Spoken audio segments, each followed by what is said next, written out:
Hola queridos amigos, es un placer volver a encontrarme con vosotros para seguir compartiendo la palabra de Dios.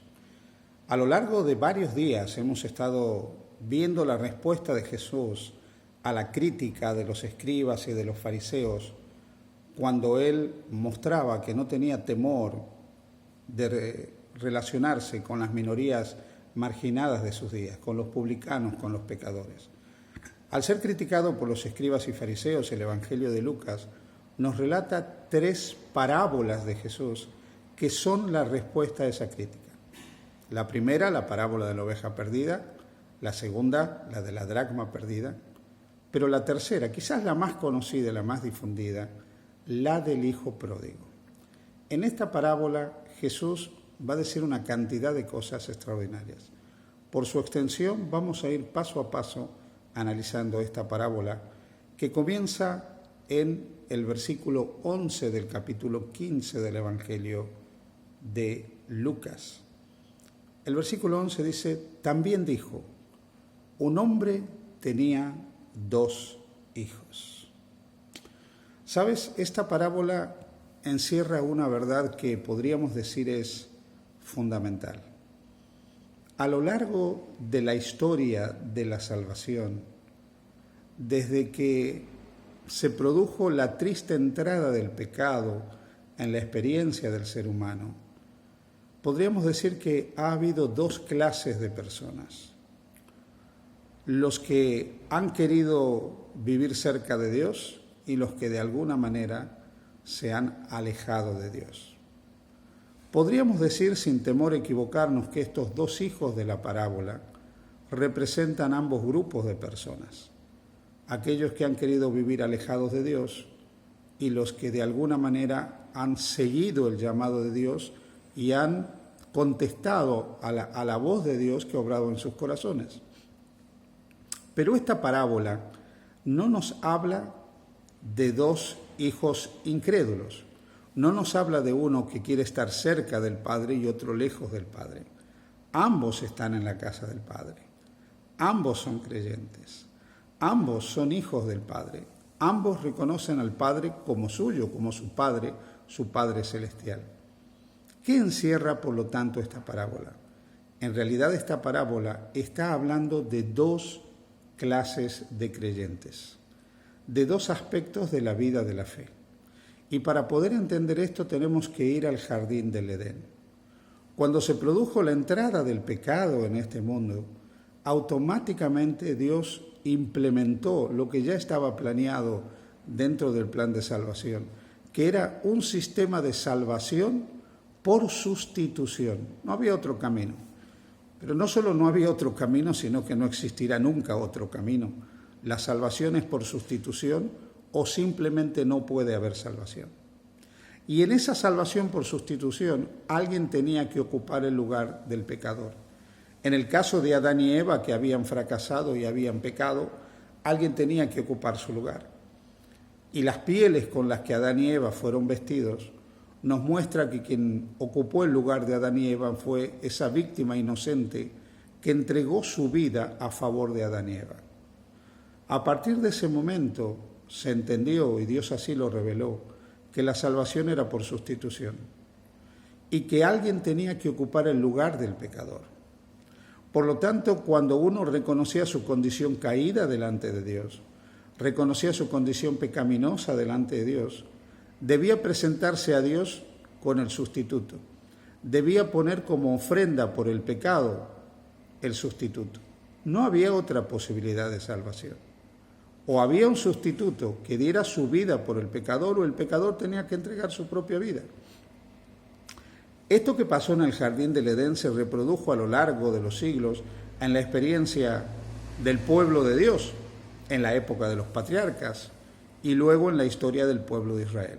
Siempre la salvación fue por sustitución, hasta que finalmente vino el Cordero de Dios, el verdadero sustituto, y dio su vida por nosotros.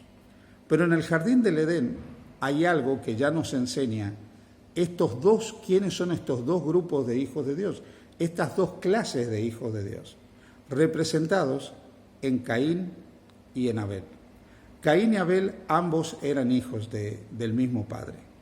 Ambos habían nacido en el mismo hogar y ambos formaban parte de la misma familia y ambos vivían en el mismo contexto. Habían recibido las mismas influencias positivas y habían recibido la misma educación. Eran del mismo padre, compartían la misma sangre, tenían una identidad genética común, eran hermanos. En un momento, la Biblia nos cuenta en el capítulo 4 del libro de Génesis que Abel entregó una ofrenda a Dios, habiendo elegido el mejor cordero de su rebaño. En este sentido, Abel estaba siguiendo las enseñanzas que Dios le había revelado a Adán, que la salvación era por sustitución, que había que entregar un sustituto, que era el cordero. Caín, por su parte, que era labrador de la tierra y se había esforzado mucho para obtener buenos frutos de la tierra y tener una abundante cosecha, llevó lo mejor de sus frutos, que es una manera de decir, llevó lo mejor de su esfuerzo. Sin embargo, Dios no pudo aceptar la ofrenda de Caín y sí aceptó la de Abel. ¿Por qué? Porque la ofrenda de Abel estaba enmarcada dentro del proyecto de Dios de la salvación por sustitución, mientras que Caín simplemente traía lo que era el fruto de su esfuerzo.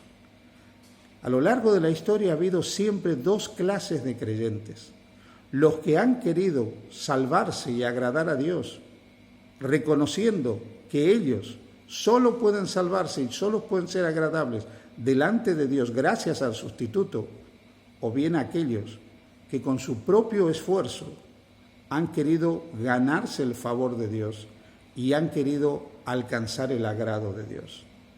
Caín representa a aquellos que a través de su esfuerzo personal quieren ganarse el cielo. Abel representa a aquellos que a través de la confianza en el sustituto y la entrega de esa ofrenda aceptan el favor de Dios y finalmente alcanzan la vida eterna. Caín y Abel representan a los dos hermanos de la parábola del hijo pródigo. Representan a aquellos que finalmente se van a salvar porque aceptan la misericordia del Padre y reconocen en esa misericordia el único camino de salvación para ellos. Mientras que el hermano del hijo pródigo representa a aquellos que trabajan duramente para ser salvos, aquellos que creen que se merecen el favor, el amor, la misericordia y la bondad de su Padre porque ellos siempre obedecen, porque ellos siempre hacen la voluntad del Padre. Querido amigo, querida amiga que me escuchas, nosotros podemos ser muy buenas personas, obedecer cada uno de los mandamientos de Dios y sin embargo ningún acto de obediencia nos trae el reino de los cielos. Podemos guardar escrupulosamente cada jota y tilde de la ley, pero esa obediencia a la voluntad del Padre Celestial no nos trae la vida eterna.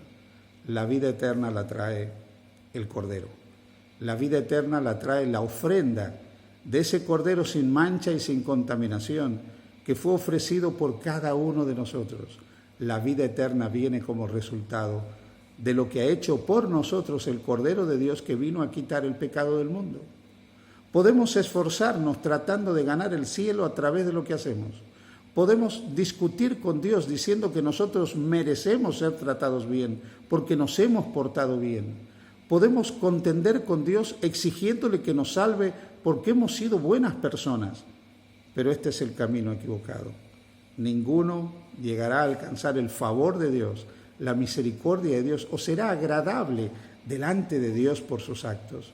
Solamente cuando nos apropiamos de la vida de Jesús por la fe, solamente cuando reconocemos la muerte de Jesús por la fe, solamente cuando nos apropiamos de toda la obra de Jesús por la fe, Dios se agrada de nosotros, Dios nos perdona y Dios nos salva.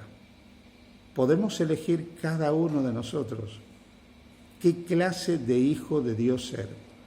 Un hijo de Dios que se acerca por la fe y acepta el plan salvador de Dios que pasa por el Cordero Inmaculado que se entregó por cada uno de los seres humanos de este mundo, o quizás querer ganar el cielo con nuestros propios actos y nuestra propia fuerza, entregando la ofrenda de nuestro esfuerzo.